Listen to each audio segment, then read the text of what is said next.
Hey guys, tonight we're diving into a part of history that no one warned your stomach about. Not kings, not knights, not dragons. No, tonight we're tackling medieval junk food. And trust me, it was revolting. We're talking grease-soaked fritters, rotten cheese with a pulse, and pies that may or may not contain pigeons. This wasn't just bad food, it was bad luck baked into a crust. If you're enjoying these bedtime stories, I'd really appreciate a quick like or even a subscribe. It helps way more than you know, and I'm always curious where you all are listening from. Drop a comment with your country and what time it is where you are. I love seeing this little sleepy community grow around the world. Now dim the lights, maybe wrap up in a blanket or grab a midnight snack and let's ease into tonight's journey together. Congratulations, you've just entered the culinary battlefield of 14th century Europe. The good news? You're alive. The bad news? You're starving. And it's about to get weird. And not the poetic kind of starving, where you gaze wistfully out over a foggy moor and write sad songs about hunger. No, this is real hunger. The I might gnaw on this fence post if no one stops me kind. The communal pot of barley stew was scraped clean hours ago, and your stomach is staging a full-blown rebellion. That means one thing. It's time to hunt for the medieval equivalent of a gas station snack aisle.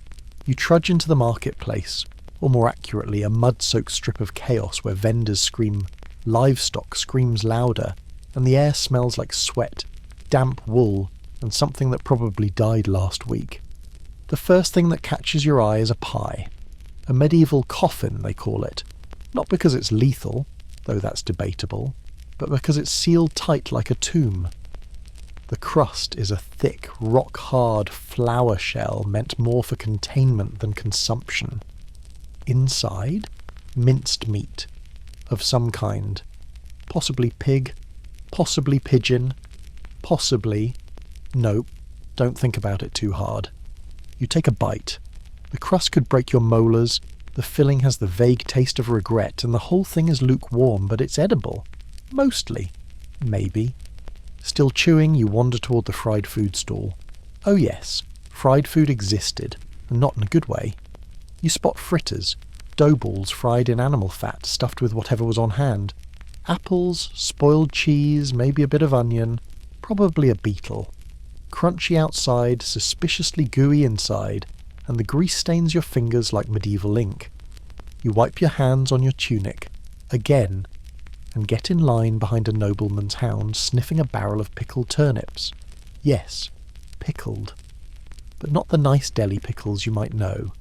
These are sour, salt-soaked, barely redeemed root vegetables fermenting in brine strong enough to clean armour. The vendor offers you one. You take it. It crunches like despair. Nearby, someone's selling sweets. You're intrigued. Until you see it's just a slab of honey-drenched oat mush, hardened into something between candy and concrete. Still, it's sweet, and that's rare enough to feel like luxury. You chew slowly, savouring every gritty, chewy, molar-testing second. You spot a man hawking cheese. You regret spotting him. The cheese is grey and bubbly. It smells like betrayal. But it's food, and you've had worse. In fact, you will have worse. Possibly later tonight once it reaches your stomach. For the brave and the hopeless, there's always fish. Dried fish, salt fish, fish pies, fish paste, fish boiled, battered, pickled and baked. Some of it smells passable. Most of it smells like a beach crime scene. And none of it is fresh because refrigeration hasn't been invented yet and won't be for a very, very long time. You pick up a dried herring, you put it back. You value your internal organs. As the sun dips lower, your options narrow. The rich are feasting on glazed peacock and blue-dyed swan. No, really. Blue swan was a thing, while you're scraping ash-caked bread from the bottom of your pouch. You crack off a piece of dried lard, gnaw a bit of onion like it's an apple, and mentally prepare yourself for the mysterious pepper-laced bread known for breaking more teeth than battles. And just when you think the culinary horror is over, someone offers you ale. Not the bubbly, golden kind. This is warm, sour, yeasty, flat, and probably laced with wood splinters. But it's liquid. It's calories. it's technically not poison. Bottoms up. You find a quiet corner by the fire, your belly finely full of bread, onion, melted lard, and fried uncertainty. It's not a meal, it's not even comfort food, but it's what you've got. In a world without fridges, fries, or food safety laws, this is your treat. Your midnight snack. Your greasy, gritty reward for surviving another day. You stretch out your legs, pat your aching gut, and let your eyes flutter closed. And you think, just for a moment, that you could really go for a nice warm hot pocket. You begin with bread. Not because it's appetizing, but because it's everywhere. Cheap, fulfilling. Sort of. In the medieval world, bread is the foundation of your diet. You eat it for breakfast, lunch, dinner, and any desperate moments in between. But this isn't the crusty golden loaf of modern fantasy. No sourdough boules or fluffy yeast rolls. What you get is dense, dry, and brutally functional. It's not made to be enjoyed. It's made to survive. The flour used to bake your daily bread isn't pure white or finely sifted. It's coarse. A blend of barley, rye, maybe oats. Wheat if you're lucky, but wheat is reserved for the upper classes and monasteries. Your flour is mixed with whatever you can spare. Ground peas, bean husks, wild seeds, even powdered bark in leaner times. And then there's the grit. That comes from the millstones. Great circular stones used to crush grain into flour. Over time, those stones wear down. Tiny fragments chip off and end up in the flour. You don't see them, but you feel them. In your teeth, in your jaw. Every bite of medieval bread is a low-stakes game of dental roulette. And it's not just the ingredients that make it rough, it's the ovens. Most bread is baked in communal ovens, massive domed chambers shared by the village. You prepare your dough at home, haul it to the oven, and bake it over coals or on the hot floor itself. The bottom of the loaf comes out scorched and sooty, sometimes blackened, often fused with ashes or the remnants of other people's meals. The result? A dark, heavy loaf with a bitter crust and a chewy, sour middle. You need 2 hands to tear it. You need stronger teeth to chew it. But you don't have stronger teeth. Few do. By your age, whatever it is, most of your molars are cracked, chipped, or gone entirely. Not from sweets, from bread, from years of grinding through stone-laced loaves that wear your enamel down to nubs. Dental hygiene exists, but barely. There are tooth powders, yes. Chewing sticks, maybe. But they're no match for a daily assault of gravel bread and unfiltered ash. You sit by the fire, tearing off a chunk from this morning's loaf. It's hard, almost dry. You dunk it in thin broth to soften it. This is common practice. Bread that's too tough to chew is repurposed as soup thickener, a spoon substitute, as edible bowl. Some call it trencher bread, a wide, flat hunk used to hold food instead of a plate. After the meal, it's either eaten or thrown to the poor. You chew carefully, slowly. It tastes sour, slightly musty. Not mouldy, not quite, but close. And sometimes it is mouldy, because grain spoils. Damp air seeps into storerooms. Batches go bad. The mould that grows on rye is particularly dangerous. Claviceps purpurea, known today as ergot. You don't know its name, but you've seen its effects.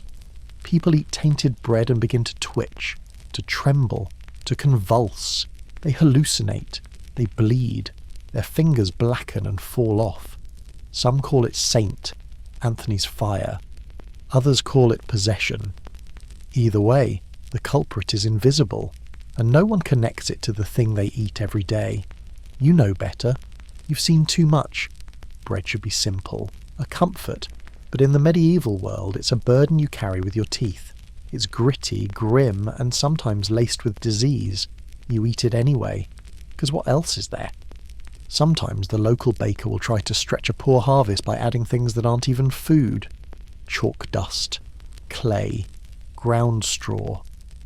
These additives give the bread body weight and help it last longer on the shelf. They also make it harder to digest. A single loaf can sit like stone in your gut for hours. You feel it, not just in your stomach, but in your bones. And still, you eat it. Because bread is life. or at least the medieval approximation of it. The rich eat fine white loaves, light and delicate, sifted through silk cloth to remove impurities. The poor, you, eat the colour of soil, the texture of brick, a loaf that could double as a weapon if thrown hard enough. And you do throw it. Once. At a rat.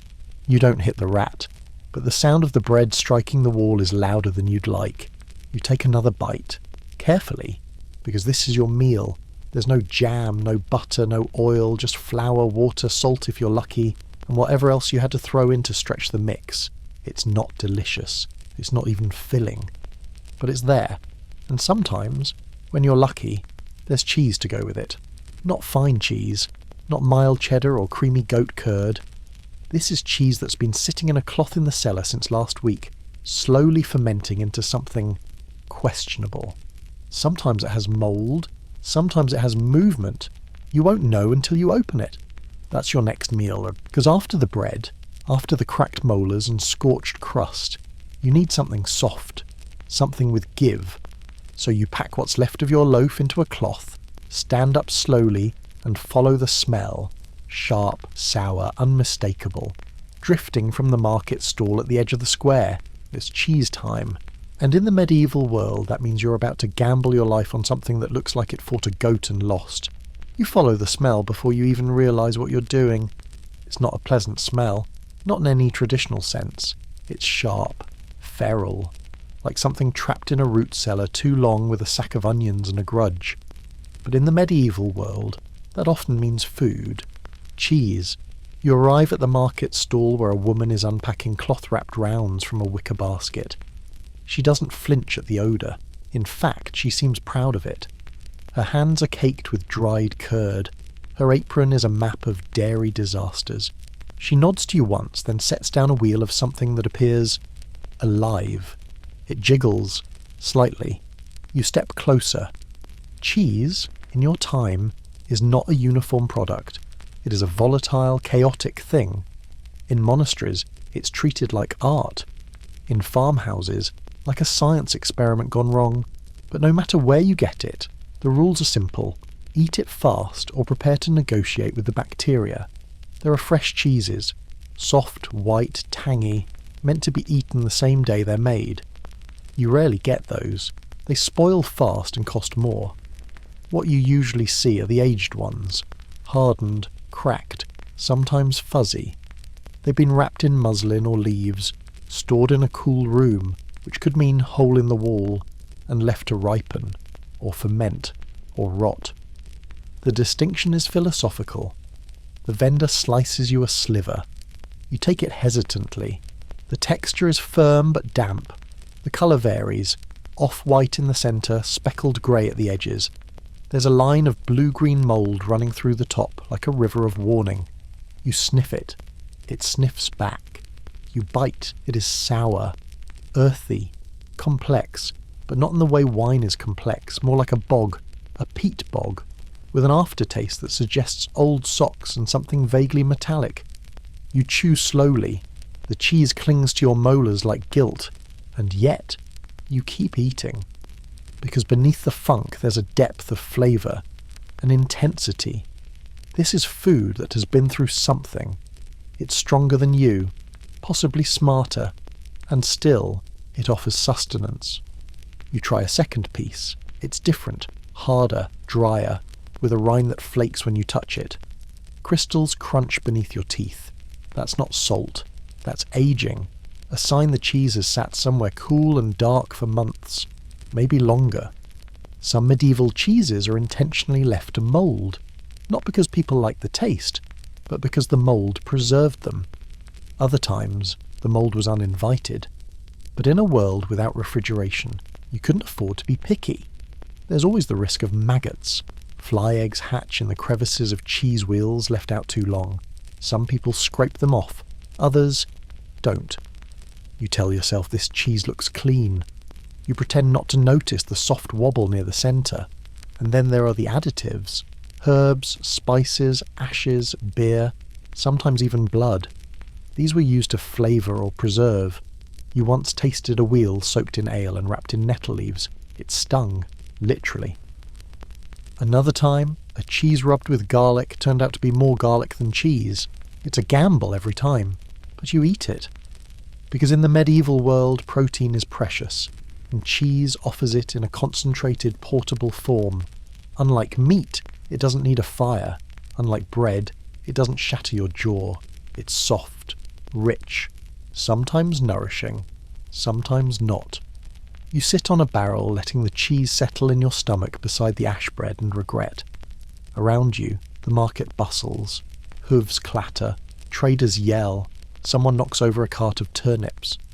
But all you hear is your stomach muttering, trying to decide if what you just consumed was food, or a dairy-related curse.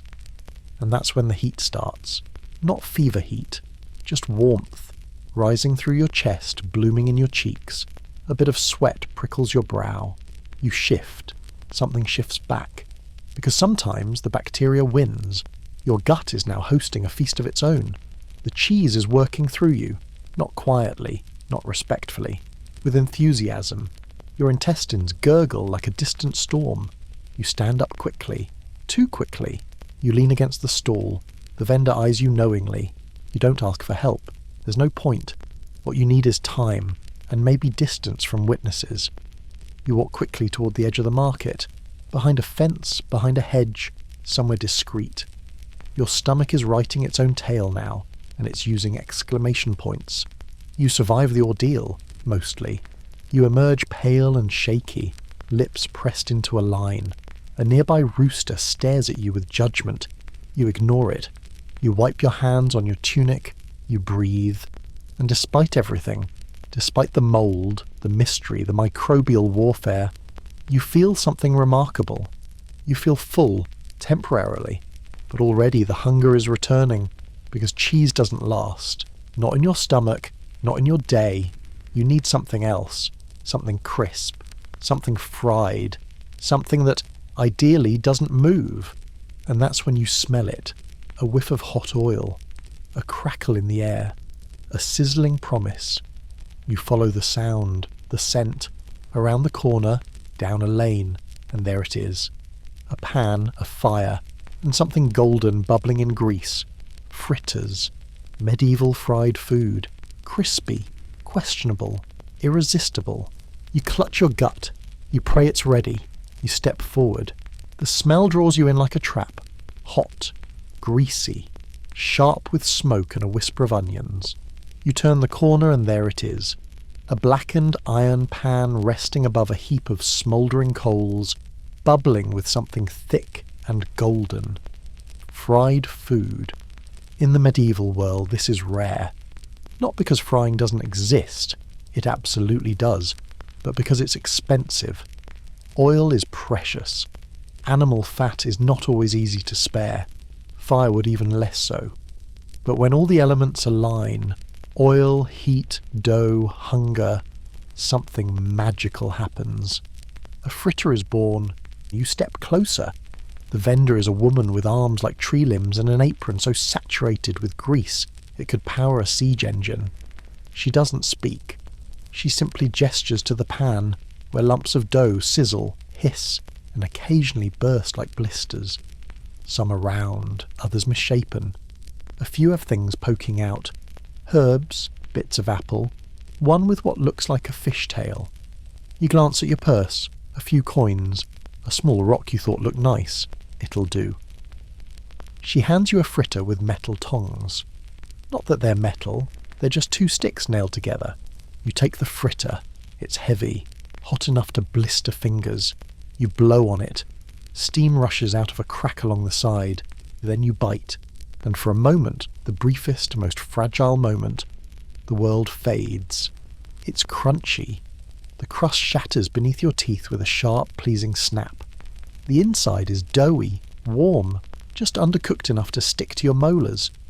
There's a hint of sweetness. Or is that onion?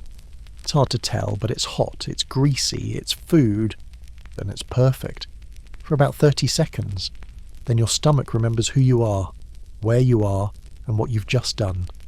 Because the oil used to fry this fritter is not fresh. You knew that when you saw it. A dark, viscous sludge bubbling with scraps of last week's meals. Medieval vendors reuse fat until it turns gelatinous. It's seasoned by survival, by accidents, by time. And this oil has stories. You feel it now. A tight clench, then a slow, creeping warmth in your gut.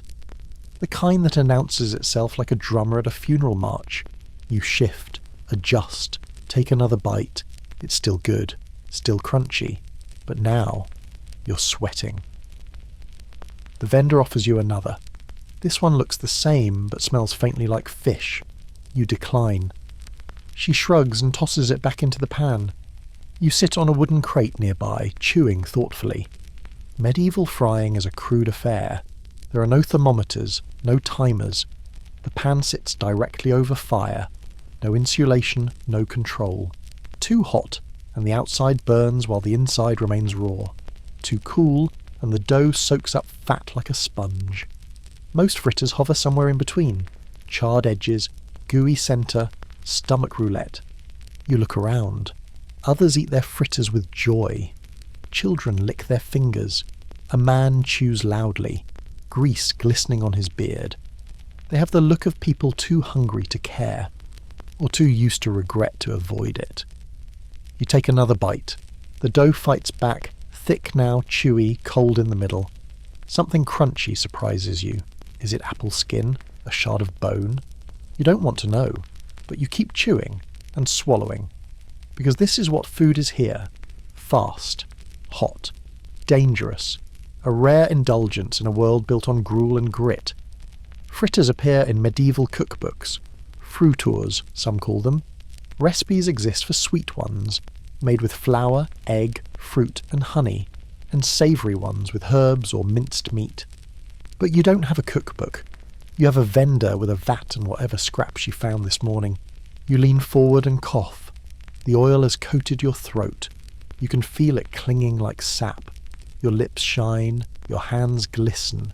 Your stomach is now a bubbling stew of cheese, bread grit and deep-fried confusion. You stand, wobble, sit again. The heat from the coals reaches your feet. Your eyes water. You're no longer sure if you're hungry or delirious.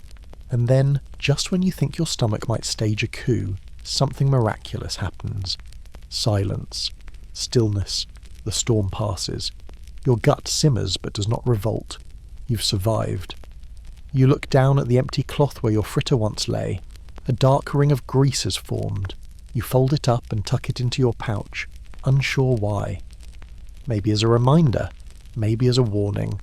And then you smell something new, richer, meatier. The kind of scent that stirs instincts older than bread, cheese or oil. You follow it. Through a tangle of carts and fire pits, past a boy selling boiled eggs and a girl with a bucket of curdled milk popsicles, you find the source. A pie stall, no sign, no menu, just small handheld pastries cooling on a wooden board. You recognise them. Meat pies. A staple of medieval street food. Cheap, filling, often deadly. They were called coffins. Crusts designed more for containment than consumption. The crust holds mystery meat in place, and you never ask what the meat is. You step forward. The vendor nods and hands you a pie. No words. You accept. It's warm. It's heavy. And it's about to reveal what happens when you put desperation inside a crust and hope for the best. The pie sits warm in your hand. It's small, palm-sized. The crust pinched closed at the top like the edge of a coin pouch. The outer shell is dry and pale, with blotches of flour that cling to the folds like scars. You turn it slowly in your fingers. It's heavier than it looks. There is no label, no smell that gives away its contents. Only steam leaking from a small split in the crust, carrying a scent that is both savoury and evasive. It smells like meat. It smells like something trying to beef its way through a lie. You take a bite. The crust resists, thick, tough, baked until the outer edge resembles dry parchment and the underside soaks up juices like a sponge. You break through the outer shell with your teeth slowly, cautiously, and the filling reveals itself. It's soft, warm, and wet. Too wet. Gravy oozes onto your tongue, thick, salty, laced with fat and an undertone of something faintly sweet. The meat inside is minced, dark and fibrous. It doesn't chew so much as mush. There's no clear flavour, just heat, salt, and an overwhelming sense of mystery. You pause, your jaw moves, but your brain doesn't want to know. In the medieval world, meat pies are a culinary illusion. The crust hides everything: age, origin, species. What matters is that it's hot, and it doesn't smell like death. That's the standard. Meat was expensive, which means the meat in a street pie usually wasn't. Not in the noble sense, anyway.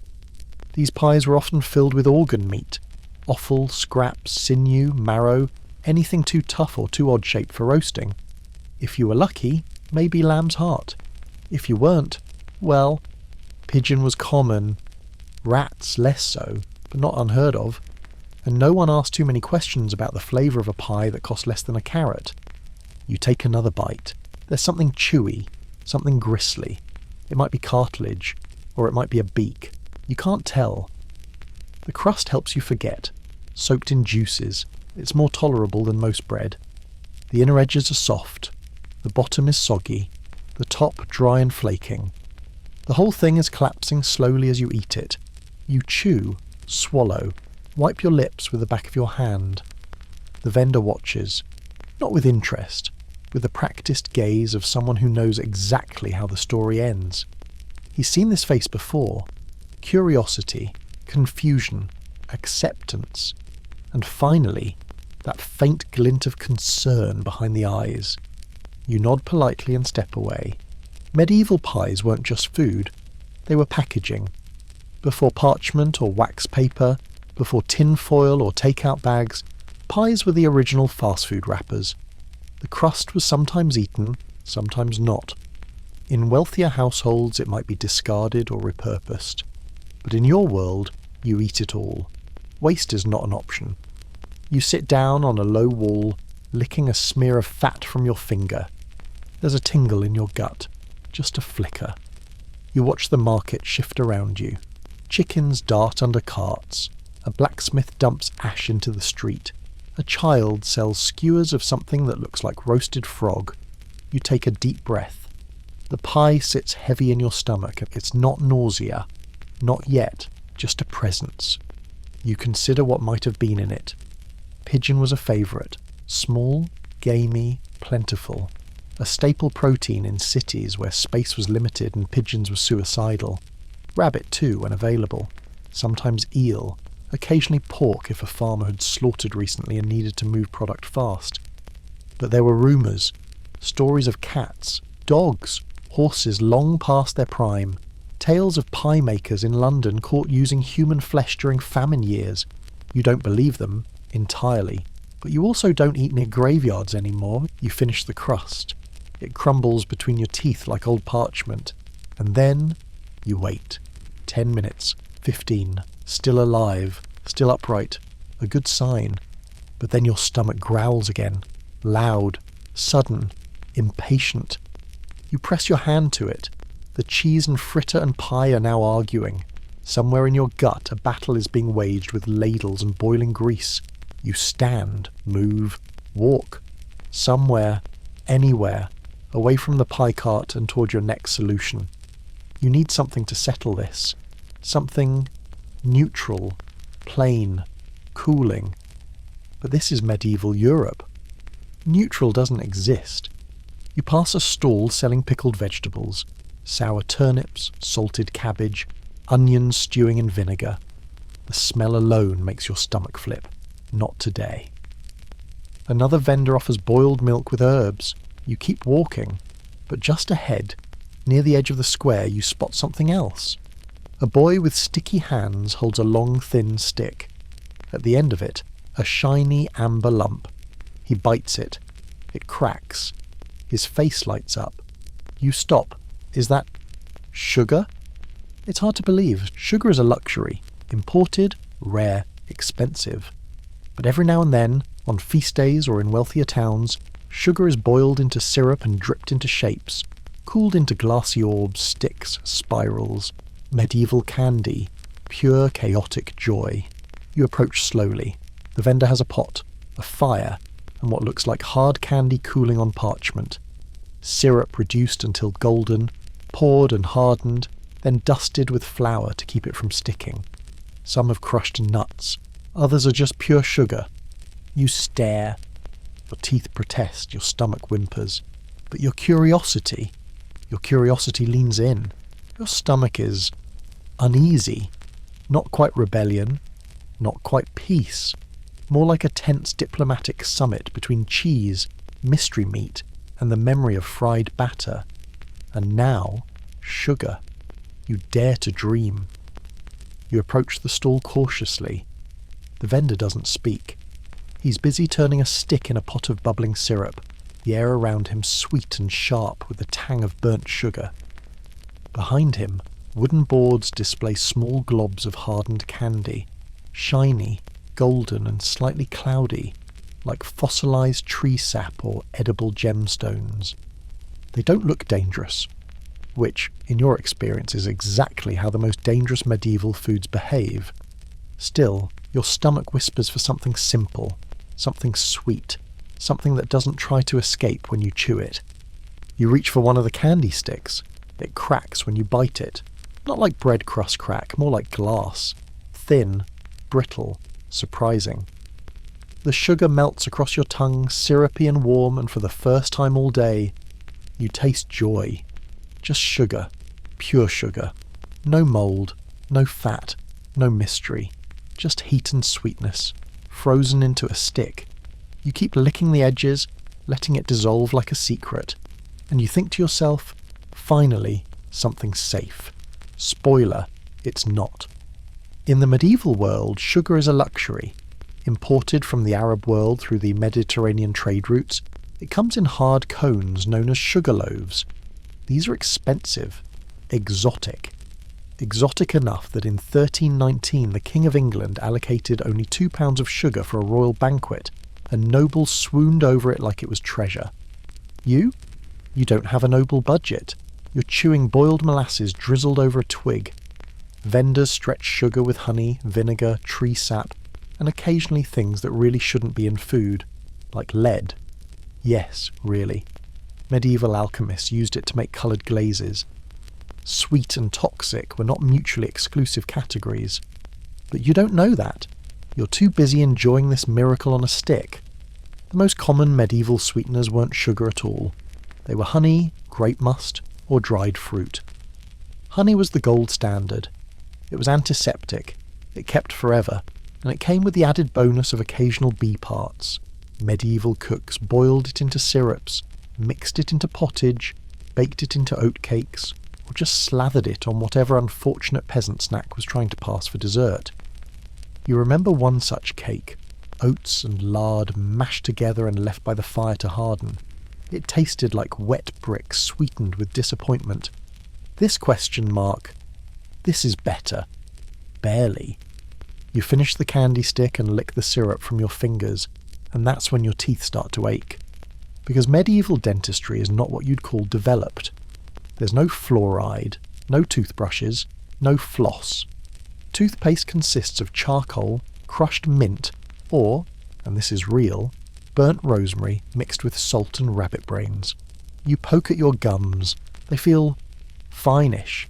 You've had worse, and yet you can't help thinking sugar this strong must have a price. It does. Too much sugar, even in medieval quantities, rots your teeth faster than a peasant can say, "I swear it was venison." The rich were especially affected.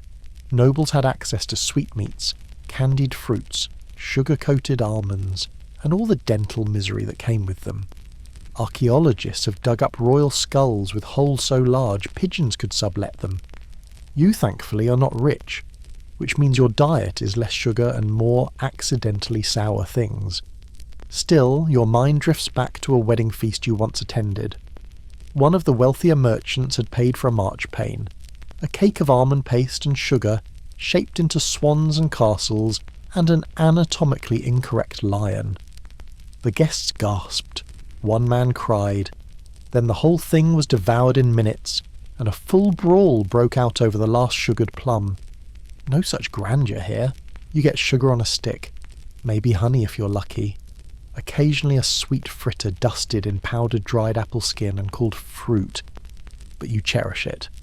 'Cause in your world, sweets are brief, rare, stolen moments between more practical calories. You sit back, stomach calmer now, watching the last sliver of your candy melt into nothing. It was good. It was simple. It didn't bite back. But you know it won't last. Nothing does in this digestive gauntlet you call lunch. And then you smell it. Not sweetness, not grease. Something else. Sharp. Vinegary. Tangy. Eye-watering. You know that scent. It's pickles. Of a kind. Pickled vegetables, preserved roots, fermented cabbage that may or may not be breathing. It's the medieval gut cleanser. The supposed cure for whatever just tried to kill you from inside, and you stand up and wipe your fingers. Your mouth is still sweet, but your next bite will be anything but. You should have stopped at sugar. You know this. Your stomach knows this. Your ancestors probably know this. But here you are, nostrils flaring, eyes watering, mouth already puckering at the unmistakable scent of pickled vegetables. The medieval world doesn't have fridges, it doesn't have cling film, it has vinegar. And hope. A lot of vinegar. You round the corner and find a woman hunched over a barrel, elbow deep in something sour and wet. Around her are earthenware jars, tightly sealed with wax or cloth, their sides stained with leaking brine. One lid is cracked open. Inside, cabbage. Or what used to be cabbage before the fermentation gods got their hands on it. You approach cautiously. She offers you a sample without a word. A chunk of something pale green and glistening, skewered on a sharpened stick. It's limp, glossy, threatening. You take it. You bite. And your mouth goes full rebellion. The first taste is salt. No, salt. Concentrated. Medicinal. Like licking a brick that's been crying for a week. Then comes the acid. Sharp, burning, sour to the point of aggressive. You wince. Your jaw tightens. Your eyes water involuntarily. And then the funk. Not rot exactly, just ferment. That deep, earthy tang that tells you this vegetable has been through something. Buried in brine, left to mature, possibly sentient. You swallow. A mistake. Your throat tightens. Your stomach clutches. You cough into your sleeve and nod politely to the vendor, who seems deeply amused. Because this is a pickle. Not the deli kind. Not sweet little gherkins you'd find next to a sandwich. Number this is medieval preservation. Root vegetables, wild herbs, and field greens soaked in vinegar or salt water until they surrender. Or evolve. And pickling isn't just about taste. It's about survival. When fresh food vanishes, which it does, often, pickled things carry you through. In the lean months when turnips are mush and the kale is frozen solid, the pickled barrel is a lifeline, even if it makes your tongue feel like it's dissolving. You try another bite. This one crunches slightly. It's pickled carrot, you think. It tastes vaguely like metal and horse sweat. Delightful. Historically speaking, pickling was common across medieval Europe, from Scandinavia to Sicily. It wasn't just for vegetables. People pickled fish, eggs, even fruit. Especially in northern regions where winter could starve a man faster than any sword, the pickle barrel was a symbol of wisdom and desperation. In monasteries, monks preserved onions and cucumbers in salt. In peasant villages, old wives passed down recipes for 3-day cabbage and garlic vinegar stew. No one wrote them down. They were too busy surviving the aftermath, and pickles were believed to be healthy in small doses. They were thought to aid digestion, ward off disease, and occasionally act as a laxative, especially that last one. You feel it now. Not quite urgent, just active. The pickle is working. You try to think positive. Your gut has been through worse. Cheese, grease, a meat pie that may or may not have contained feathers. You finish the sample and breathe slowly. The air around you still stings. Nearby, the vendor is scooping pickled garlic into a jar. You consider it briefly, then make the correct decision and walk away. You don't need to pickle your soul, but as you step through the marketplace, you can't deny one thing. You're more alert now, awake. The sugar may have coaxed you into a dreamy haze, but the pickle, the acidic boot to the palate, brought you crashing back to reality. And your reality is hunger. Still, somehow, despite everything. You glance up. A pot is steaming on an open fire across the square. People gather around it, each clutching a wooden bowl. You can't see what's inside, but the steam is rich, earthy.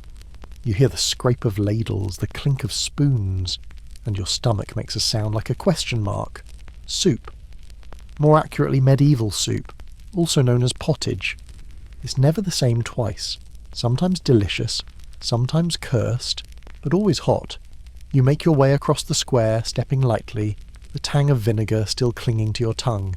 You've survived pickles, and now it's time to brave the pot. You follow the steam.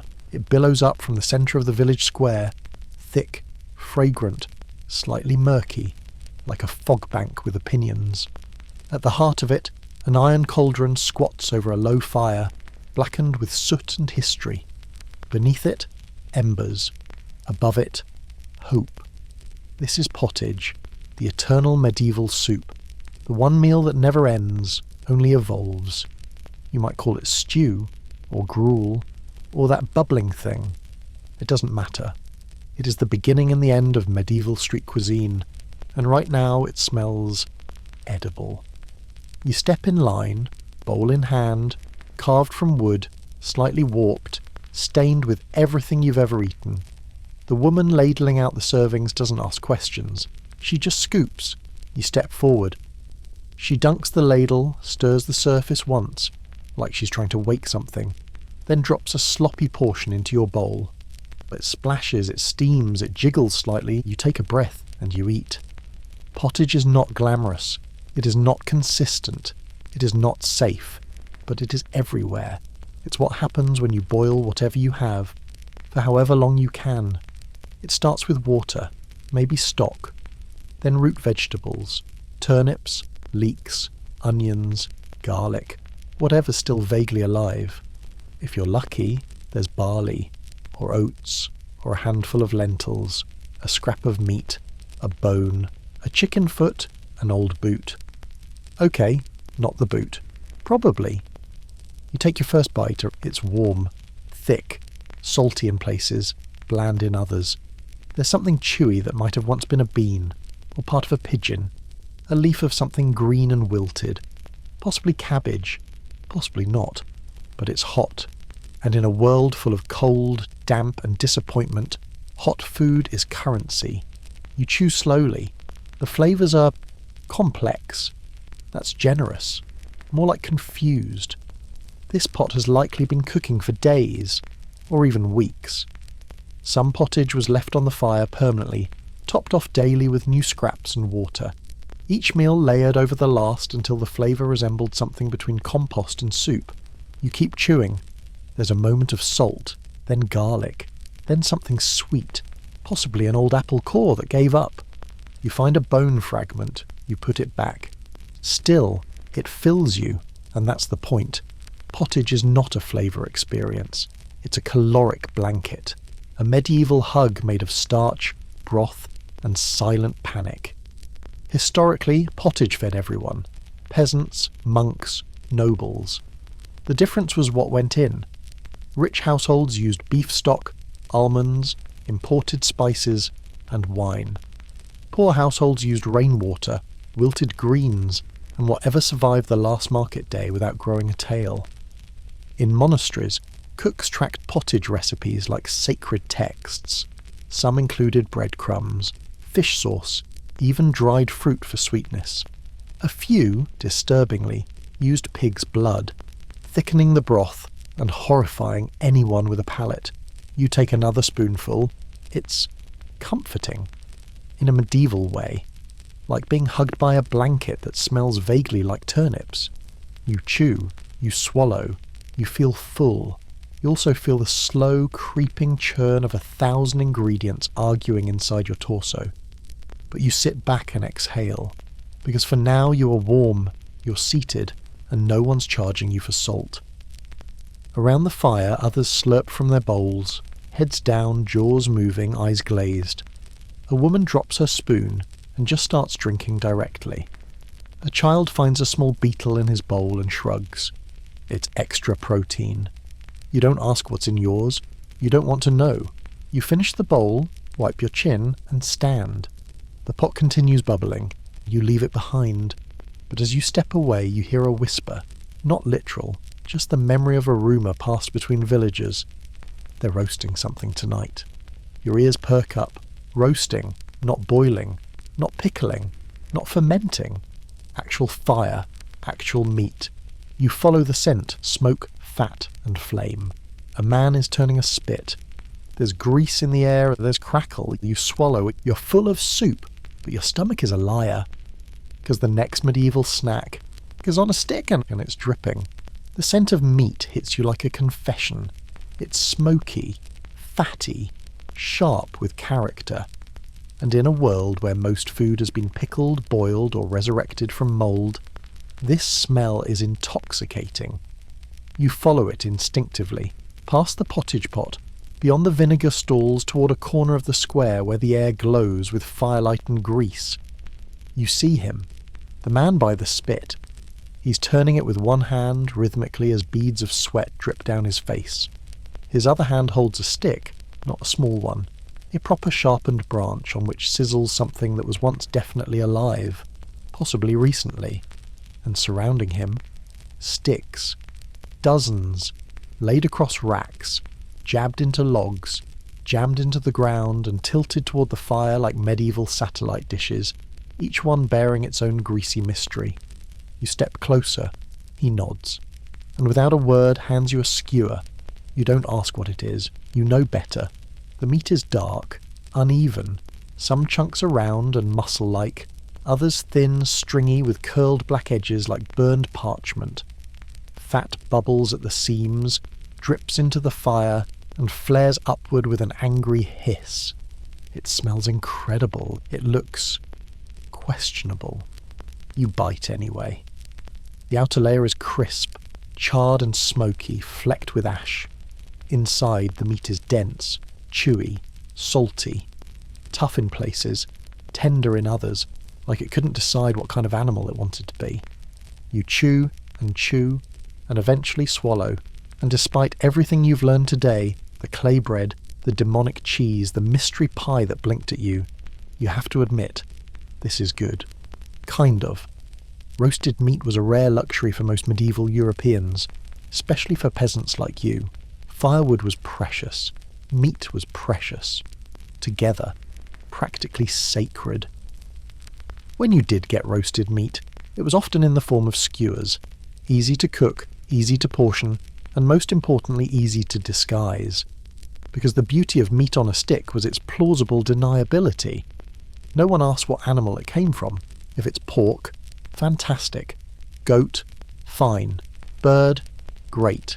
If it's rat, still fine, as long as it's cooked long enough. Historically, street vendors in medieval towns roasted everything from poultry scraps to rabbit bits, to eels twisted around skewers. A 14th century French recipe book even recommends basting meat with egg yolk and saffron, which sounds elegant, until you realise that street vendors probably used old fat and spit instead. You take another bite. There's a sliver of something crispy. Skin maybe, or cartilage, or something with a fingernail. You don't think about it. You chew. There's a reason roasted meat was a centrepiece of feasts. Nobles would roast entire animals on spits the size of tree trunks. Whole pigs, stuffed swans, peacocks with feathers reattached after cooking, for that post-battle glamour. But for commoners, the reality was less theatrical. No elaborate herbs, no marinades, just heat, meat, stick. Some skewers were even made from bones, sharpened, reused, slightly cursed, and flavouring came from smoke. That's it. Your marinade? Firewood and whatever dripped onto the embers. You wipe your hands on your tunic. Grease stains join the growing constellation of culinary crimes on your shirt. And yet, you feel okay, better than okay. Warm, full, briefly satisfied. Like your insides aren't plotting to overthrow you for once. But even as you gnaw the last crisp chunk from the stick, your eye wanders, because off to the left there's a tub, not a small one, a barrel, and inside, boiled eggs, dozens, maybe hundreds, floating in cloudy water. You've heard of them. Ale-pickled eggs, simmered for hours, maybe days, left to soak up spices, brine and dreams. They're notorious. You stare. Your mouth isn't hungry anymore, but your curiosity... Oh, your curiosity is starving. You should walk away. You've had enough. Bread that doubled as gravel, cheese with a criminal record, pickles that made your mouth forget joy, a meat pie that legally qualifies as a dare, and a skewer of what may have once been squirrel adjacent. And yet, there they are. The eggs. Dozens of them. Floating in a cloudy brown broth inside a wooden barrel. They spin lazily when the wind nudges the liquid. A couple bob, one sinks, one stares back. You step forward. The vendor is a man of few words and fewer teeth. He gestures toward the barrel with a ladle that's seen things. He scoops one up, taps it on the side of the barrel with a dull crack, and hands it to you. It's warm. Too warm. You stare at it. You hold it up to your nose. It smells like ale, and something else, like hay and iron and a hint of regret. You bite the top off, and now you're in it. Eggs in the medieval world were a blessing and a gamble. When fresh, they were protein-rich, relatively safe, and endlessly versatile. When not fresh, they were also consumed, just more cautiously. Boiling was the great equalizer. A long boil killed most things, including flavour. Some eggs were boiled in water, some in spiced wine, and, more commonly, ale. Because ale was everywhere, and water was often not drinkable. Plus the yeast and fermentation covered a multitude of sins. You chew slowly. This egg has a thick white, slightly rubbery, with a centre that's no longer runny but not quite firm. The yolk is dark, not golden, more of a beige, or taupe, or ancient parchment. And there's a twang, a yeasty, tangy flavour, like the egg had aspirations of becoming cheese. You swallow, regretfully. Ale-boiled eggs weren't always terrible. In fact, when fresh, they were a tavern favourite, served with salted herring, stale bread, or fried oatcakes. The ale infused them with flavour, allegedly. Most likely it just made them less suspicious. You take a second bite. This one's yolk has collapsed into a kind of paste. It clings to your tongue. It clings to your memory. The vendor offers you salt. It's a kind gesture. Salt was expensive, taxed, and vital. You nod and sprinkle a pinch over the egg like you're blessing it before burial. You finish the egg, and now you wait. Because eggs, particularly these eggs, have a legacy. The noble class enjoyed them hard-boiled, then cut and soaked in vinegar with onions or crushed into sauces. Some extravagant recipes even mixed them with cinnamon, raisins and rosewater. Yours was boiled in whatever ale didn't make the cut for drinking, then left in a warm barrel with zero oversight. You sit down slowly on a nearby bench. Your stomach is now a museum of poor decisions. You imagine a monk touring the exhibits. Here we have the clay bread exhibit, followed by fermented goat's milk surprise, and of course, our pièce de résistance, the pickled eel sundae. Your gut rumbles like distant thunder, but miraculously, you endure.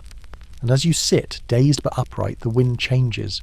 There's a shift in the air, but it carries something new, something unmistakable. Smoke. Not cooking smoke. Firewood, pine, and under it, faint, warm, soothing, spices. It smells like the end of a day. It smells like someone's pouring something hot into wooden mugs and handing them out under a blanket of nightfall.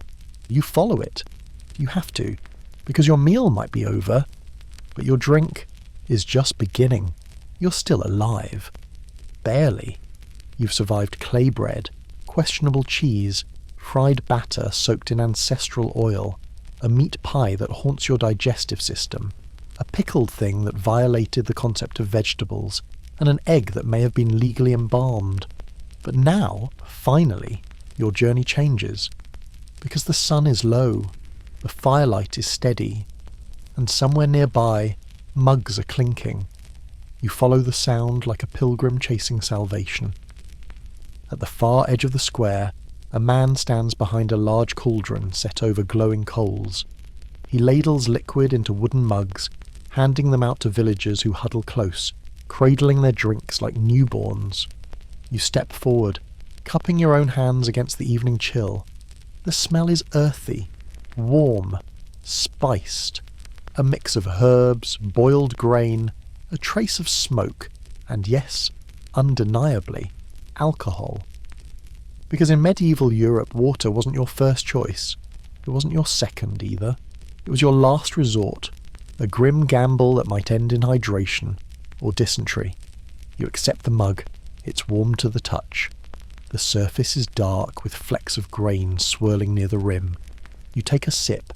It's not wine, it's not beer, it's something in between. Thin, yeasty, slightly sour, slightly sweet. Like weak ale that once had dreams of being bread but got sidetracked and never recovered. You swallow. It's actually not bad. It's small ale, the daily drink of the medieval masses. Brewed quickly, low in alcohol, high in calories and safer than water. Everyone drank it. Men, women, children. From dawn to dusk. Because unlike water, it was boiled. And boiling meant survival.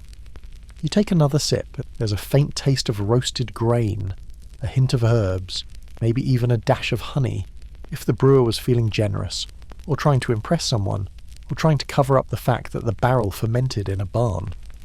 Historically, small ale was brewed in nearly every home, every tavern, every monastery kitchen. It didn't last long, a few days at best, but it was cheap, effective, and surprisingly nourishing. It provided energy, warmth, even mild sedation. You glance around, others sip quietly, their eyes half closed. One woman is cradling her mug like it's a kitten. A child leans against his mother, clutching a tiny cup and blowing on it solemnly. No one drinks water. Not out here. Water might come from a stream, a well, a rain barrel, and if you're lucky, it's just muddy. If you're not, it comes with parasites, waste runoff, dead birds, or the ghost of a plague victim. Even monks preferred beer, and they made it strong. Benedictine monasteries brewed what some scholars now call liquid bread. Thick, dark, calorie-dense ale that doubled as a meal.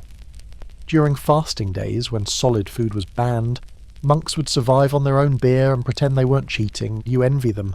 But you're not in a monastery. You're in the village square, sipping something between porridge and patience. And as it warms your stomach, you relax. Of course, not all medieval drinks were ale.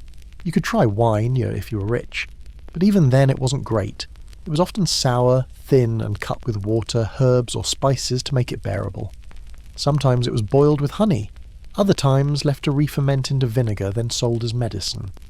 Milk was an option, but only if you drank it immediately after milking.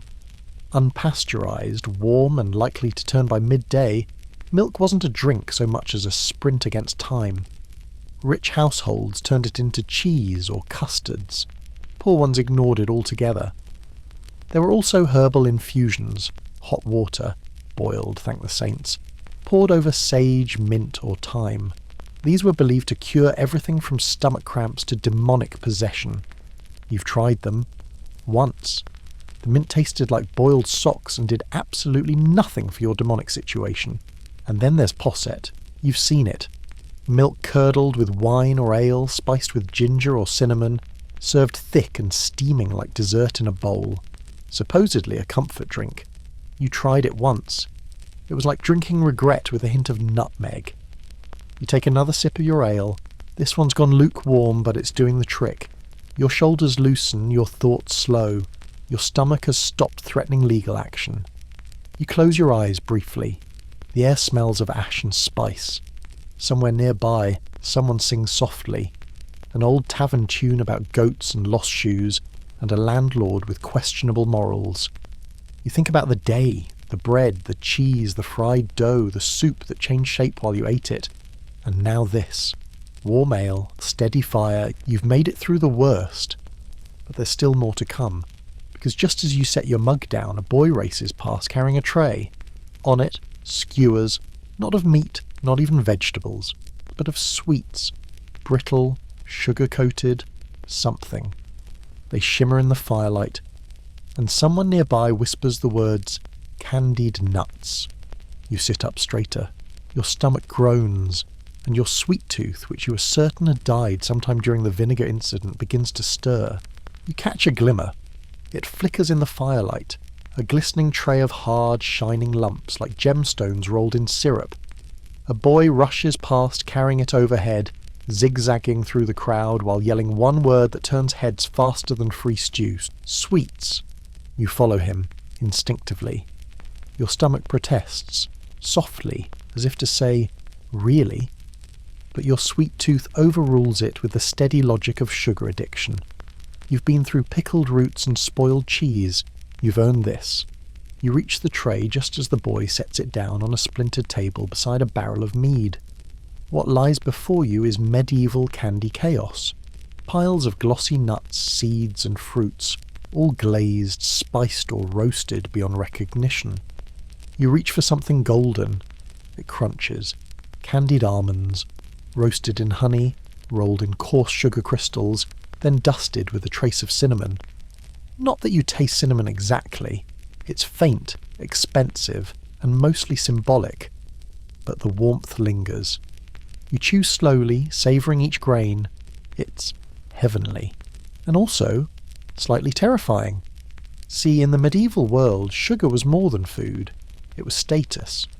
Imported from the East, traded through Venetian ports, and hoarded in heavy loaves called sugar loaves, it was carved, scraped, and measured like treasure. If you had sugar, you flaunted it. If you didn't, you pretended honey was just as good and lied through your teeth. The rich added sugar to everything: wine, meat, fish, even salad. They served sculpted marzipan castles at feasts. They dyed sugar with saffron, painted it with rosewater, and shaped it into animals that terrified children. You get candied nuts. And you're not complaining. You try another. A sugar-coated fennel seed. Small, bright, oddly spicy. You crunch it. The coating dissolves, and the seed hits your tongue with the sharp, licorice snap of something that probably doubles as medicine. You wince, and immediately reach for something else. A honey cluster. Maybe hazelnut. Maybe acorn. It tastes like syrup and ashes and potential dental trauma. Because sugar hardens fast. It cracks like glass. It sticks like betrayal. And in an era without dentists, you'd better chew carefully. You've heard of the nobles' dragees, sugared spices served at the end of a banquet to aid digestion. Fancy ones, made from coriander or anise. They're basically edible breath mints for people who just ate 12 roasted swans. Then there's comfits. Sugar-layered seeds built up like pearls, one grain at a time. Some were made by tossing seeds in a hot pan while sugar syrup was drizzled in slow spirals. You've watched a comfit maker once. He looked like a wizard with trust issues. The process took hours, sometimes days. And what did you get? A tiny, sticky ball that tasted like spicy candle wax. Still, it was sweet, and sweetness was rare. You bite into another nut. This one's different. Burnt, maybe, or roasted with black pepper. A medieval flavour combo that says, "My tongue deserves pain." You chew through it, eyes watering slightly, and wash it down with the last sip of ale from your mug. It works, sort of. You're sweating, but smiling. Because here at last is a food that doesn't pretend to be healthy, that doesn't ferment, pickle, mould, or mutate in the night. It's pure indulgence, and you're not alone. Around you, others chew in reverent silence, the kind reserved for spiritual experiences or really well-roasted almonds. Even the baker's boy, who earlier tried to sell you a rock-hard crust as morning bread, is now curled up with a fistful of candied hazelnuts and a smile on his soot-smeared face. You join them, just for a moment, just long enough to let the warmth settle in your belly, to let the sugar soften your mood. And that's when someone shouts, "They've tapped the mead barrel." You look up. Across the square, villagers are gathering, mugs held high, jostling for a pour of something golden, bubbly and fermented. You know better. You've eaten enough. You've drunk enough. You're warm, satisfied, maybe even a little proud. But curiosity is a cruel master, and mead is honey wine, liquid gold, sweet, boozy, deceptively gentle. You stand up slowly and head toward the tap. You stand up slowly. Your fingers are sticky with sugar. Your stomach is swirling with candied seeds, roasted nuts, fried dough, cheese that's probably plotting revenge, and at least one egg that should have been declared a war crime. You should rest. Instead, you follow the shouting, because someone, somewhere, just tapped the mead barrel, and in the medieval world that means everything stops. You arrive just in time to catch the crowd forming around a squat wooden cask balanced on two stones. A man in a filthy apron is holding a brass spigot like it's the Holy Grail. He twists. The tap sputters, then flows. Golden, bubbling, slightly thick. Mead! In your world, water is sketchy, wine is rare, ale is common, but mead is a celebration. Made by fermenting honey with water and sometimes herbs or fruit, it's sweet, potent, and confusingly smooth. It's what monks drink when the bishop isn't looking. It's what lords offer when trying to impress guests. And tonight, it's what you're holding in a wooden mug that smells faintly of goat. You lift it to your lips and sip. It's warm, slightly fizzy. The honey hits first, thick and sweet, coating your tongue like melted beeswax, followed by a faint bite that reminds you this drink has intentions. You take a deeper swig. Now you feel it, a slow, creeping warmth sliding down your throat and into your chest like a friendly fire. Your fingertips tingle. Your vision narrows slightly, as if the world is being dipped in amber. This is mead. It doesn't kick. It melts. Historically, mead is one of the oldest alcoholic drinks in the world, long before beer, before wine, before the concept of moderation. Vikings drank it before battle. Celts poured it into rituals. Anglo-Saxons believed it brought wisdom, bravery, and the ability to recite very long poems about cows. In medieval Europe, mead was both a drink and a symbol. It marked festivals, marriages, even funerals. The word honeymoon comes from the tradition of giving newlyweds a month's supply of mead to ensure fertility and joy, or at least to keep them too drunk to argue.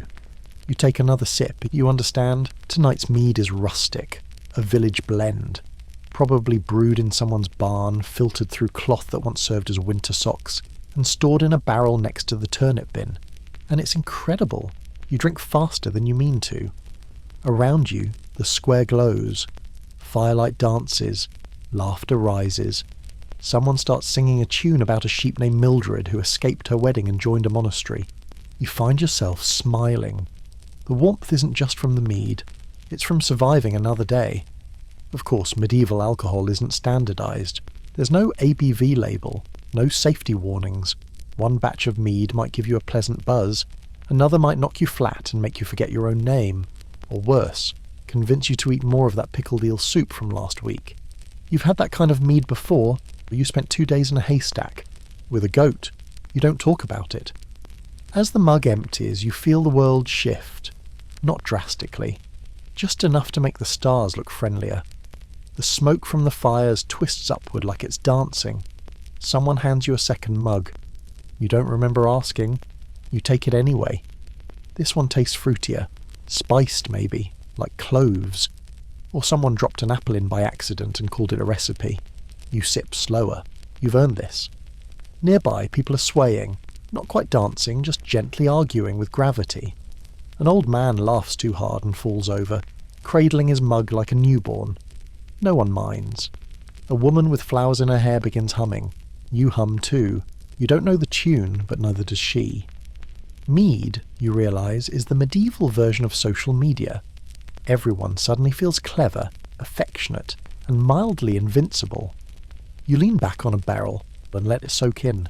There are other drinks nearby. Someone's passing around a jug of perry, pear cider, sharp, cloudy, and bubbling like it holds secrets. Another hand carries a tankard of spiced wine, mulled with cinnamon and nutmeg, meant for nobles, but someone clearly stole a cup from the manor feast. You take a sip of the wine. It's warm, deep, almost medicinal. You hand it back and whisper your thanks. It's getting late. The square is dim now, lit by fires and flickering oil lamps. Children have fallen asleep in piles of hay. A lute player strums a slow, crooked tune while chewing on what looks like the end of a licorice root. You're not sure if it's a snack or his instrument. And you sit there, mug half full, heart full, belly confused but quiet for once. You've tasted everything. Bread that bites back, cheese that walks, fritters that defy physics, pies that lie, soups that whisper, eggs that haunt, sweets that stick, and now mead, sweet, slow, golden mead that melts the whole day into one long, warm exhale. You close your eyes for just a moment. You don't plan to sleep, but your body finally has other plans. You'll wake soon, groggy, with your tunic glued to your cheek and the faint imprint of a spoon on your thigh. But for now, sleep. Because you survived another day in the medieval food market. And tomorrow, you're getting breakfast. God help you. You wake to pain, not dramatic pain, not battle pain, but that dull, groaning, slow-spreading medieval kind. The kind that starts in your temples, curls behind your eyes, and settles in your gut like a wet potato sack full of regret. Your tongue tastes like someone boiled an old shoe in vinegar and asked you to gargle it. You sit up slowly. The sun is high. Your back is stiff. Your tunic is soaked with the mead sweat of 1,000 bad decisions, and your breath could strip paint. Congratulations. You've survived the feast. Now you face the morning after. In the medieval world, there is no hangover cure, no aspirin, no coffee, no greasy bacon sandwich or half-frozen sports drink. There is gruel. You shuffle toward the hearth, rubbing your eyes with one sleeve and your stomach with the other. A pot sits there, not bubbling, not steaming, just sitting. It's the same pot from yesterday, possibly from last week. It has a layer of crust on the inside that might qualify as armour. Someone hands you a bowl. You don't ask what's in it. They don't know either. You dip a spoon into the glop. It doesn't drip, doesn't even move. This is cold gruel. Oats or barley. Maybe millet. Cooked in water or thin broth. Left overnight, and now hardened into a mass that resents you personally. It has the texture of wet wool and the flavour of resignation. You take a bite. It clings to the spoon like a barnacle. Your teeth don't so much chew it as negotiate. It's sour in places, bland in others, with a faint note of smoke that might be flavour or just charcoal from the bottom of the pot. You swallow. You wince. You continue. Because this is breakfast. Most medieval breakfasts were simple. For labourers and peasants, it was whatever was left from the day before. Bread crusts, cold porridge, maybe a bit of pottage scraped from the sides of the cauldron. The word breakfast literally meant breaking the night's fast, and often it was done with whatever your stomach could tolerate while your head still rang like a cathedral bell. You finish the gruel slowly. It sits in your gut like a bag of wet plaster. Someone passes you a crust of bread. You knock it against the table. It doesn't break. You knock it again. The table does. You tear off a piece and gnaw at it like a starving beaver. It tastes of dust and memory. You swallow it dry. There's an onion on the table, raw. It's been sitting there for 3 days, slowly becoming its final form, rubbery, bitter, and intensely aromatic. You cut it with a knife so dull its size when it touches the skin. You eat a slice. You instantly regret it. Your eyes water. Your throat burns. Your stomach sends you a strongly worded letter. But oddly, your head clears. This is why people ate onions in the morning. Not for flavour, not for comfort, but to shock the body awake, to punch the senses into action. Medieval physicians even prescribed them as medicine, for digestion, for headaches, for removing poisonous humours, which is how people politely described your current condition. You eat a second slice. You now see time. Nearby, someone passes around small ale, the breakfast drink of champions. Still slightly fizzy, barely alcoholic, but warm enough to make you feel human again. You sip it slowly. You imagine nobility waking to honey pastries and mulled wine. You gnaw a raw onion and try not to cry. In wealthier households, breakfast was more elegant. Buttered bread, soft cheese, a handful of dried fruit. But for you, and the hundreds of others waking up in beds of hay or curled next to cooling ovens, breakfast is less about enjoyment and more about survival. You chew, you breathe, you regret, and you chew again. There's something poetic about the morning after a medieval feast. The fires are low, the laughter is gone, and the pie cart is empty, the cheese cart is bubbling. Children pick at scraps, old women sweep up bones, and someone is chasing a goat who stole a spoon. You sit quietly staring into your bowl of disappointment, and then, like a whisper, you hear something magical. They've started frying again. You lift your head, you squint. Down the alley, a curl of grease smoke rises like incense. The pan is back. The vendor is stirring batter. Fritters are sizzling. Your stomach, despite everything, growls like a bear that's both angry and deeply foolish. You stand. Your knees crack like old furniture. You head towards the fire. You should know better. Truly you should. Your breath still smells like mead and onion. Your tongue feels like it's been coated in barley glue. Your stomach is already holding a meeting to discuss expulsion proceedings. And yet, here you are, standing once again before the pan. It hisses at you, sizzles in warning. Steam curls up from the grease like a prophecy. The same vendor from yesterday, the one with the grease-drenched apron and forearms like tree trunks, is back behind the fire. She doesn't say anything. She doesn't need to. She sees the look in your eyes, desperation, salt, starch. You hand her a coin and some lingering dignity. She hands you a fritter. This one is darker than yesterday's, crisped at the edges, fried longer. The batter is probably recycled, thickened overnight by exposure to damp air and regrets. It droops slightly as you lift it. Like it too is unsure of your life choices. You bite in, it is hot. Fiercely, immediately hot. The kind of heat that bypasses flavour and heads straight for your soul. You drop your jaw. You breathe like a horse. Steam shoots from your nose. Your eyebrows twitch.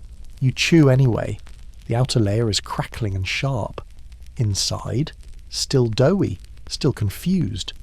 Somewhere in there you find an onion sliver. And something else. A raisin, maybe. Or a pebble. You don't want to know. Medieval fritters were rarely uniform. Made from flour, ale, eggs, if available. And whatever was lying around, they were street food at its most improvisational. Sweet fritters were for the wealthy, made with saffron, sugar, apples and dried fruit. Yours are peasant fare, savoury, unpredictable, and fried in oil that's visibly older than the baker's son. You keep eating, because you are weak, and it is warm. The vendor offers another. This one is flatter, thinner. She calls it herb cake, but it looks like something scraped off the bottom of a skillet. You take it. It's crisp, charred, tastes vaguely of parsley and something you might scrape off a barn wall. You eat it anyway. Your tongue is too coated in grease to care. Second-day frying is a medieval tradition. Leftover batter from feast days was never wasted. It was rethinned with ale, tossed with herbs or chopped root vegetables, then refried the next morning for those too hungover to complain. Some villages even had names for these. Weepers, slump cakes, or, in one case, devil's pancakes. No one asked questions, especially not those of you with pounding heads and growling bellies. You finish your second fritter and immediately regret it. Not because it's bad, but because the vendor is now offering fish fritters, and your stomach is too far gone to say no. You take one. It's thin, flat, oily. The fish inside is small, maybe herring, maybe something caught in a net and deemed edible-ish. The batter clings like armour. You bite in. It is crunchy, then it is chewy, then it is fishy. Very, very fishy. In coastal towns, fish fritters were common breakfast fare. Scraps of salted or smoked fish folded into flour and fried for sailors and dock workers. Inland, they were rarer, more suspicious. This one tastes like it was ambitious but gave up halfway. Still, it's hot, it's filling, and it soaks up the remaining mead, sloshing in your gut like a heroic sponge of regret. You sit back, full now, completely, profoundly full. The kind of full that makes you wonder if your ribcage might burst. The kind of full that makes you promise yourself sincerely never to eat again, at least for a few hours. Around you the market stirs to life. Children chase chickens, someone drops a pie, someone else drops after drinking the last of the mead, and somewhere across the square you hear a sound that stops your heart. Soup's ready, not just any soup, new soup, hot, fresh, bubbling. Today's batch, you know better, you do, and yet your feet begin to move. You should be done. Your stomach said so. Your bowels filed a cease and desist. Your mouth issued a formal protest. And yet, soup. The call echoes across the square like a siren song. Not the graceful, harp-playing kind of siren. No, the muddy-booted, gravy-ladling village kind. The one who tells you, in no uncertain terms, that there is a new cauldron on the fire, and it smells familiar, too familiar. You approach it cautiously. The cauldron sits atop blackened stones, suspended by a crooked metal hook that looks like it once held a criminal. Steam rises in ribbons, thick with the aroma of onions, root vegetables, dried herbs, and the unmistakable undercurrent of boiled yesterday. You peer inside. The contents bubble with a personality of their own. It's brown, with flecks of green. A few floaters that might be parsnips, might be turnips, might be a mistake. A ladle dips in, you step forward. The bowl they hand you is warm, slightly cracked, possibly antique. You sniff. It smells like Thursday, and also Tuesday, and maybe last Lent. You sip. The texture is thin, but clings in strange ways. The broth is seasoned generously, not with salt, but with history. It tastes like every stew that has ever existed in this pot. Because it is. This is perpetual pottage. In the medieval world, soup wasn't a dish. It was a lifestyle. Pots were rarely emptied. Instead, they were topped off daily with whatever could be found. Cabbage, barley, beans, bones, a stray bird if one was slow enough. The pot simmered eternally, changing with the seasons, absorbing every flavour and tragedy that passed through the kitchen. You take another sip. It is oddly comforting, and slightly suspicious. There's a texture you can't identify, soft but chewy, like a boiled shoe sole wearing a wool scarf. You chew carefully. You don't ask questions. You've had this soup before, or a version of it. It shows up at every festival, every fast day, every post-holiday clean-up when meat is scarce and vegetables are resentful. It's democratic, adaptable, and never entirely trustworthy. In richer households, soups might include lentils, chickpeas, saffron, even bits of meat or eggs. In your bowl, you're lucky if the onions are identifiable. You slurp. It goes down warm. You slouch on a log, bowl in hand, watching the village creak back to life around you. A man passes by holding a second helping. You nod to each other, the silent acknowledgement of two survivors locked in a centuries-old tradition. Eat first, regret later. You finish your bowl. You wipe your mouth with the back of your sleeve, which is also serving as a napkin, scarf, and handkerchief. And just as you consider leaving, the soup lady does something dangerous. She lifts something from the bottom of the pot. It dangles, drips, sways slightly. It's meat, number not quite. It's a dumpling, a blob of dough maybe, stuffed with herbs and possibly shame. She drops it into a bowl and sprinkles something on top. It steams, it beckons. You go back for seconds. This is herbed dough soup, a medieval delicacy among those who couldn't afford actual food. Bits of stale bread or raw dough tossed into boiling broth to soak, swell, and absorb every flavour the pot could offer. Sometimes they were flavoured with sage, garlic, or wild greens. Sometimes with dried berries or crushed seeds. Sometimes with whatever happened to fall into the pot and didn't immediately try to climb back out. You eat it. It's squishy, salty, warm, exactly what your body didn't ask for and exactly what it needed. You exhale. You're full again. Again. You stare into the fire, bowl empty, stomach whispering things like traitor and why must we suffer. And then, from across the square, someone opens a crate. The sound is different this time. It creaks. It smells like sweet spice and smoke and dough. You squint. A tray is lifted. Golden. Puffy. Flat but crisp at the edges. And someone murmurs a word that flips your ears open like a trained spaniel. Wafers. You shuffle closer. You're not proud of it. Your stomach is still riding the greasy roller coaster of fish fritters and suspicious soup. But your nose is being led by something holy. Something sweet, warm, and slightly burnt around the edges. You see the sauce before you smell it. A tray, balanced precariously atop a barrel, covered in golden rounds. Flat, thin, and etched with strange patterns. A boy fans the air with a wooden board, trying to keep flies away and also, perhaps, to spread the smell to anyone within sniffing distance. It works. Your mouth waters before you've even identified what they are. You ask anyway. Wafers. They look like overcooked crepes that were blessed, cursed, and grilled simultaneously. You pick one up, it crackles between your fingers, you take a bite, it snaps, then melts. It tastes like smoke, wheat, and the ghost of honey. There's a faint hint of spice.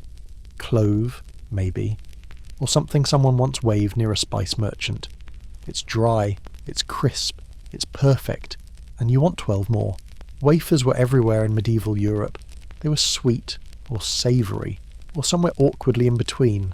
They were made from flour, water, maybe eggs, sometimes sugar or honey, if you had money, and then cooked between two hot metal plates with long handles.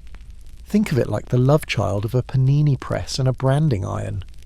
The plates were heavy, often embossed with crosses, saints, floral designs, or suspiciously phallic grapes, and when the batter was poured in and the plates clamped shut over a fire, magic!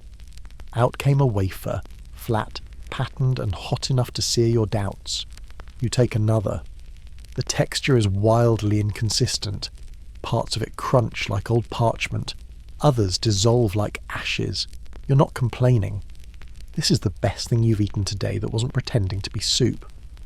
Wafers were often made and sold by church-affiliated bakers, known as oblationers. These folks had the holy task of baking communion wafers for Mass, and the slightly less holy side hustle of slinging sweetened versions on the street to hungry peasants like you. You think of it as divine multitasking. One for the Lord, one for the lad. Some wealthier towns took things even further. They created wafers, thicker, chewier cousins of wafers, made with more ingredients and pressed in patterned irons. Over time, these evolved into the waffles we know today, but in the 1300s. A waffery was a chewy slab of dense batter, sometimes filled with cheese, herbs, or whatever someone dropped in accidentally and decided to call a recipe. You once had one filled with turnip mash and dried cherries. It changed you. The wafer vendor, now sensing profit in your eyes, offers you a sweeter version.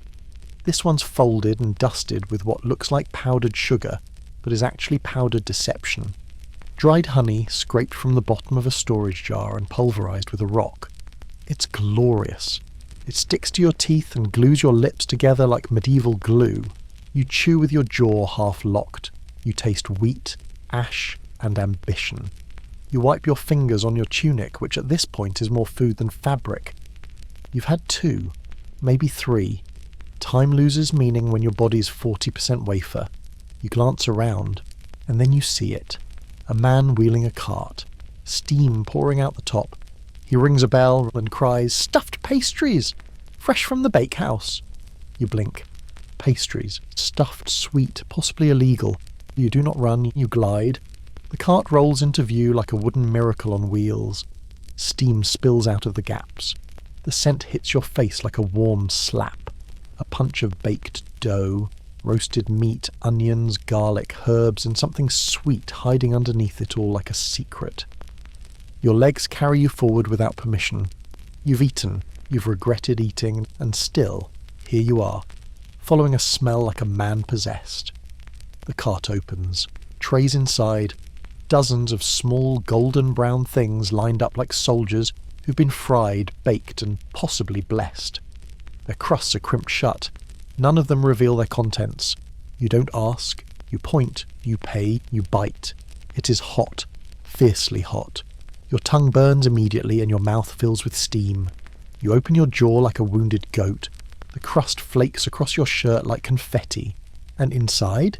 Onions. So many onions. Software sweet, slightly scorched, swimming in some kind of brownish gravy that tastes like someone strained a stew through a dream. There's meat in there too. Probably. You hope. Medieval stuffed pastries were not desserts. They were survival. They were edible pouches for meat, beans, cheese, or roots, whatever could be chopped, seasoned, and shoved into dough. They were sealed, baked in stone ovens, and eaten hot, cold, or weeks later if you were unlucky. Some were round like dumplings. Others were long, folded, and pinched shut like a purse. The English called them pies. The French had pâté.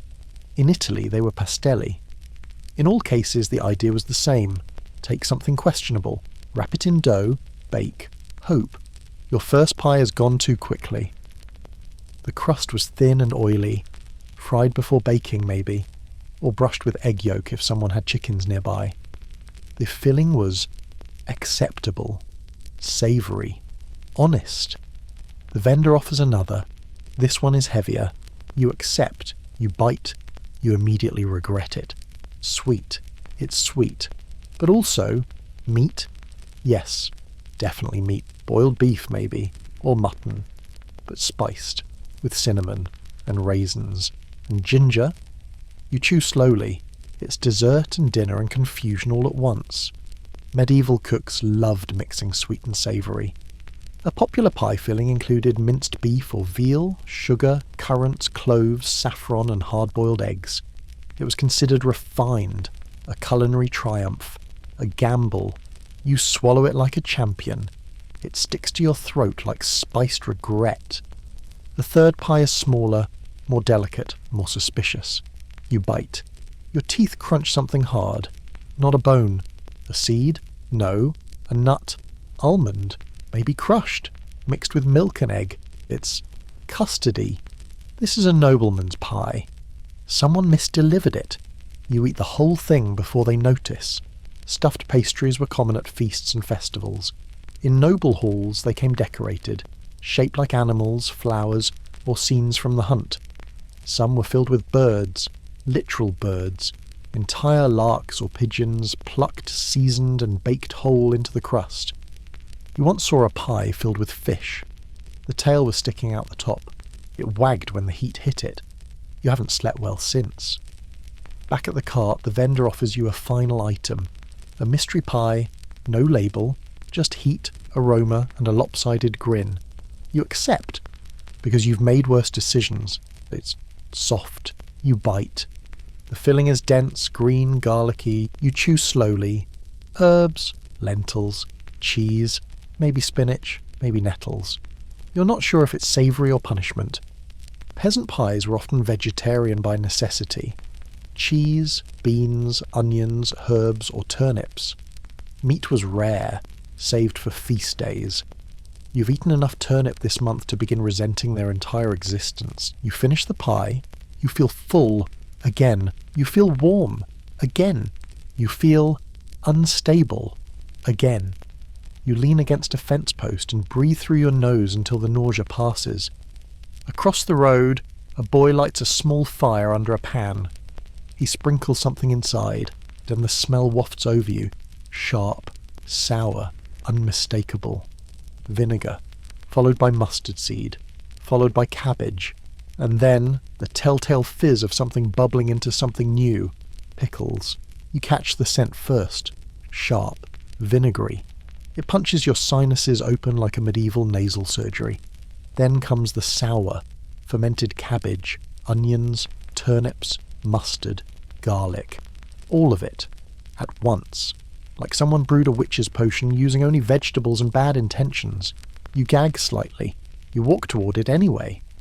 Because in the world of medieval food, where rot is a constant companion and refrigeration is a fantasy, sour equals safe. The boy tending the fire is watching his pan like it might attack him. Inside, something pale and stringy bubbles quietly in brine. He prods it with a stick, stirs, then spoons a bit into a clay bowl. A chunk of cabbage flops over the side like it's trying to escape. You're handed a bowl. The contents shimmer with vinegar, mustard seeds, pepper and mystery. This is not a side dish. This is pickled survival. You fork some into your mouth. It crunches. Your eyes water. Your tongue retreats into your throat like a medieval turtle. It's sour, spicy, salty and slightly fizzy, which is either a sign of healthy fermentation or something you'll regret in 4 to 6 hours. You chew bravely. You're now officially part of the fermentation cycle. Pickling was a cornerstone of medieval food preservation. Without refrigeration, food had 2 options: dry it or dunk it in something that killed whatever might try to live inside. Vinegar, brine, sour ale, and even urine. Yes, sometimes. Not for eating, allegedly. Were all used to keep things from spoiling. Cabbage, beets, onions, garlic, leeks, even fish were pickled. You've just eaten at least 3 of those in 1 spoonful. Possibly 4, depending on what that stringy bit was. Your stomach burbles, not in protest, in recognition. This is what medieval digestion expected. A dose of acid to cut through all the meat pies, greasy fritters, suspicious cheeses and emotional trauma. Pickles made people feel balanced. They also made them smell like a walking vinegar jug, but balance first, breath later. The next bite is even crunchier. It's a turnip, pickled within an inch of its life. Its natural bitterness has fermented into something almost medicinal. You feel your sinuses clear, your thoughts sharpen. You suddenly remember where you left your wooden spoon 2 days ago. Pickles are memory. Someone passes you a slice of pickle-soaked bread, rye, dense, crusty, slathered in mustard and topped with a pickled egg. The egg is grey. You pause. You bite anyway. It's rubbery, sour, salty. The yolk tastes faintly of smoke and betrayal. You swallow with effort, then immediately go back for another. Pickled eggs were a medieval snack for the brave, or the very drunk.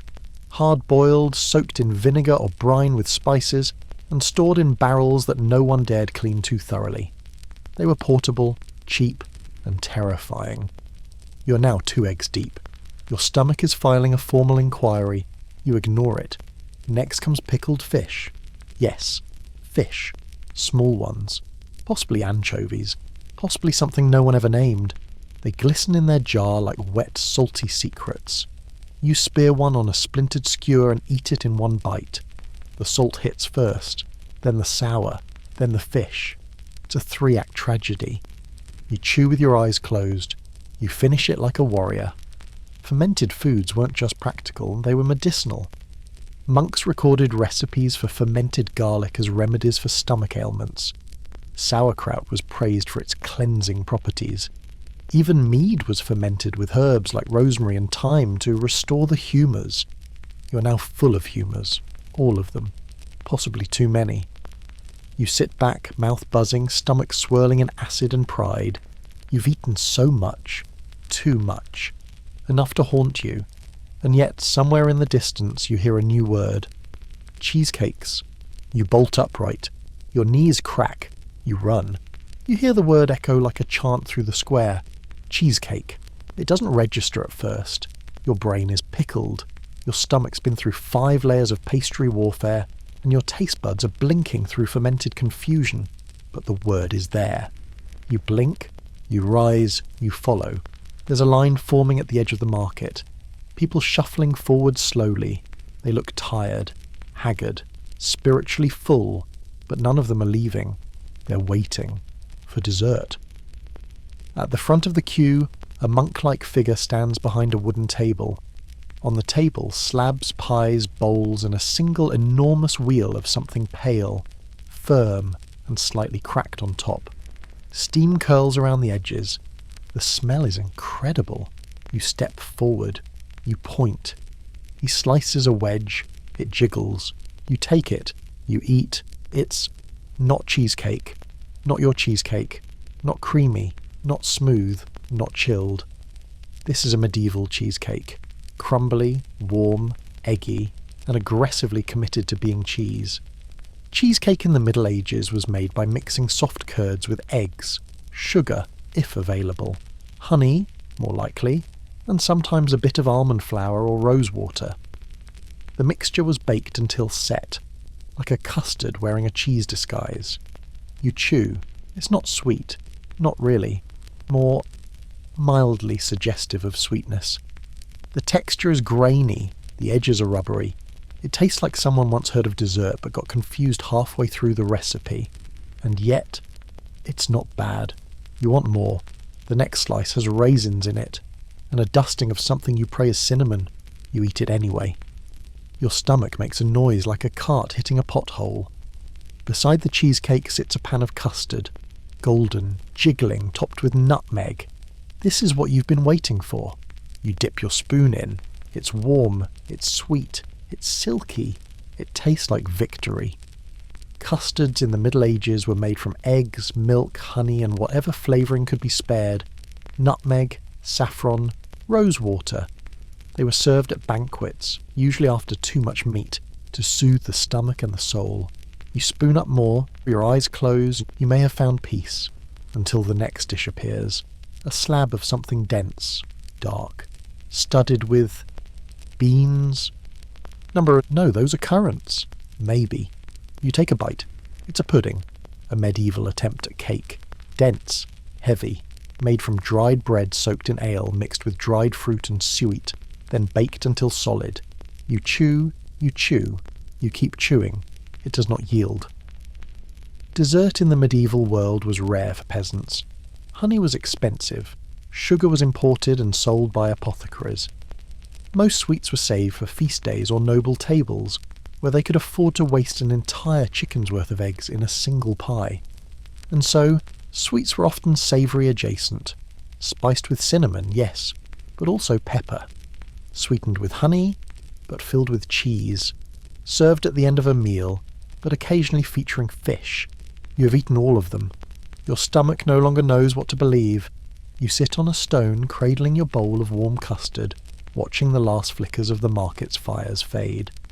The pickles are gone, the pies are sold, the fryer's pan is empty, and still your body buzzes. Full, warm, confused. So very confused. It's getting dark now. The village quiets. Children chew crusts of tart apples dipped in sour ale syrup. Old men lick their fingers after sticky raisin paste. And you, brave culinary soldier, stare up at the sky, belly full of history and mild gastrointestinal rebellion. You made it. From bread crusts to cheesy custards, from oily fritters to fizzing cabbage, from soup to pickles to pie. You've survived the full course of medieval junk food, barely.